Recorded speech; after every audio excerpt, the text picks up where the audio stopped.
Estamos de volta com o Jornal do Sul de Minas. Ao vivo, nesta parte da manhã, tem as reapresentações do período noturno. E você pode participar, 3721-6955. Nós falamos anteriormente a respeito da criança e do adolescente também. E a questão da apreensão de jovens infratores, de menores armados e muitas vezes praticando outros crimes em Poços de Caldas. Agora vamos trazer o assunto aqui para o Juizado Especial.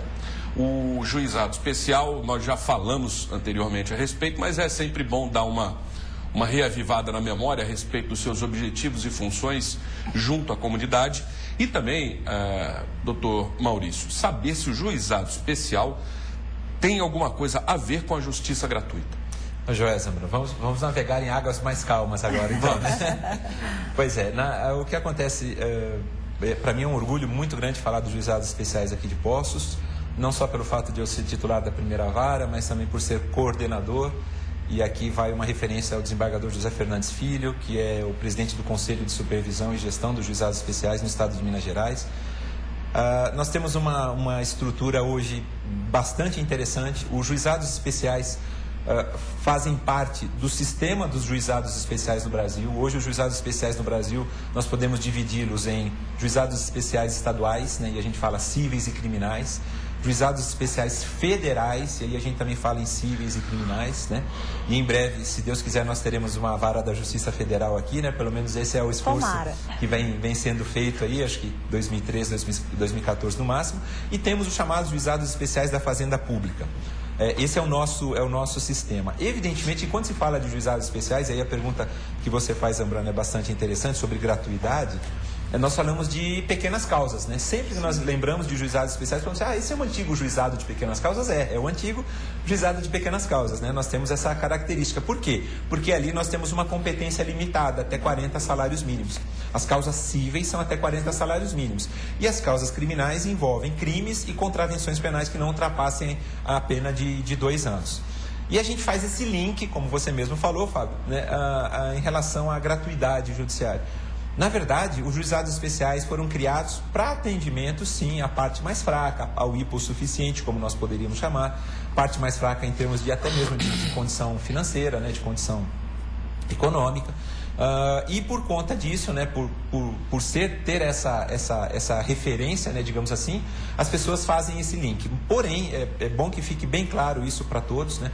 Não há essa obrigatoriedade de que só quem não tenha condições financeiras pode buscar os juizados especiais. Não há essa necessidade. O acesso aos juizados especiais independe do recolhimento de custas, né? Ou seja, você pode ajuizar qualquer pedido. Se você não tiver condições de contratar um advogado, dentro dos juizados especiais nós temos um setor específico para isso, que é o chamado setor de atermação.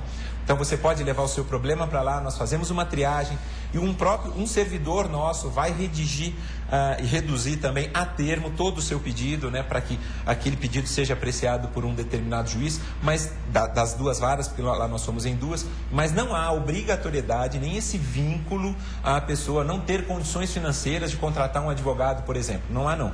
Qualquer pessoa pode buscar, evidentemente, os juizados especiais. Repetindo, o acesso aos juizados independe do recolhimento de custas. Todavia, após prolatada uma sentença, após o juiz dar uma sentença, caso a parte queira recorrer, ela tem que provar que ela não tem condições de recolher as custas recursais, porque se ela não provar isso, as custas podem ser aplicadas nela. Mas isso só posteriormente? Só posteriormente. O acesso até a sentença não tem gasto, não tem onerosidade alguma. E é disponível a todos? Disponível a todos, Zambrano, e só deixando bem claro, só fazendo uma distinção.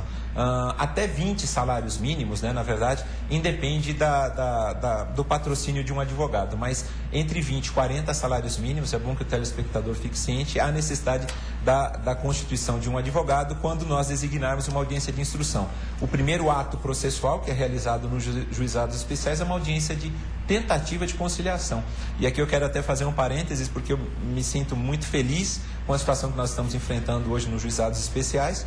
Qualquer pessoa que busca os juizados especiais hoje, por exemplo, no dia 20 de junho de 2012, nós conseguimos agendar uma audiência de tentativa de conciliação com um prazo máximo de 20 a 30 dias. Então, a pessoa pode ter o seu problema solucionado, se for feito um acordo nessa audiência, em 20 ou 30 dias.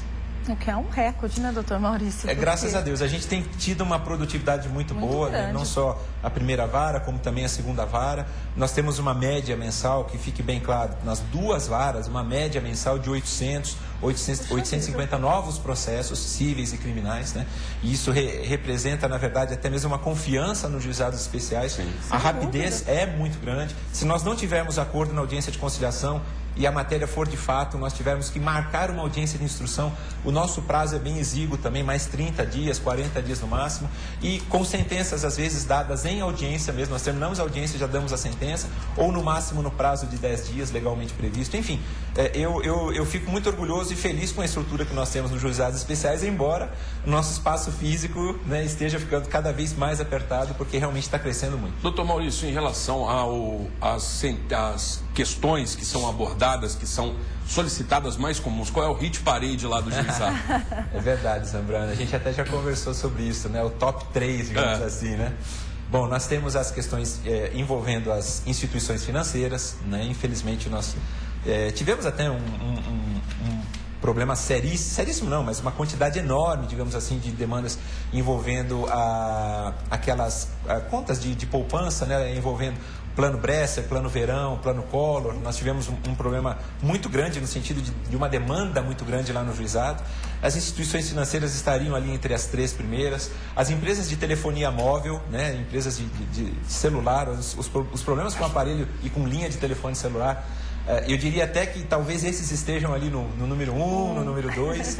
Além disso, os acidentes de trânsito também, né? Eu colocaria nessa ordem, não talvez estipulando um primeiro, um segundo, terceiro, mas as 3 mais, talvez assim, mas que flutuam ali nas primeiras colocações. E que flutuam. Aliás, sobre acidentes de trânsito, infelizmente vem crescendo muito. Vamos falar a respeito mais disso. Eu tenho a pergunta aqui. Eu só quero falar o seguinte, isso daí a gente vê recentemente, entrevistamos o Marcelo de Oliveira, coordenador do PROCON municipal, entrevistamos o Dr. Sidney Botti, coordenador local do PROCON estadual, e agora falando aqui com o senhor novamente, é muito claro que existe algo a ser feito contra esses recordistas, principalmente as instituições financeiras e as operadoras de telefonia celular.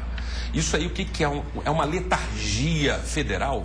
O que acontece com esse povo que eles não resolvem? Porque isso daí é o que eu falei, é o hit parade nas instituições que representam o povo. E são as instituições que representam o povo está insatisfeito se são os recordistas. E quem manda? É político ou é o povo? Zambrano, inclusive, se você fizer uma pesquisa nos juizados especiais do estado de Minas Gerais, você pode fazer... Eu acho que no Brasil inteiro. Exatamente. Eu estou falando mais para uma realidade que eu conheço mesmo. Local, né? Sede nacional, com certeza, é uma realidade. Absurdo, eu costumo dizer muito o seguinte, e não vejo nenhum mal em dizer isso. Pelo contrário, porque eu constato isso. Eu estou na magistratura há quase 15 anos. Agora, em setembro, completo 15 anos. E ao longo desses 15 anos, o que nós vemos é um desrespeito claríssimo para com o consumidor. Nós temos uma legislação consumerista, né, uma legislação que vem desde 1990, extremamente interessante, extremamente equilibrada em todos os sentidos, não só em relação ao fornecedor, mas em relação também ao consumidor. Mas eu costumo dizer isso para bancos, né, para as instituições financeiras, para as empresas de telefonia móvel.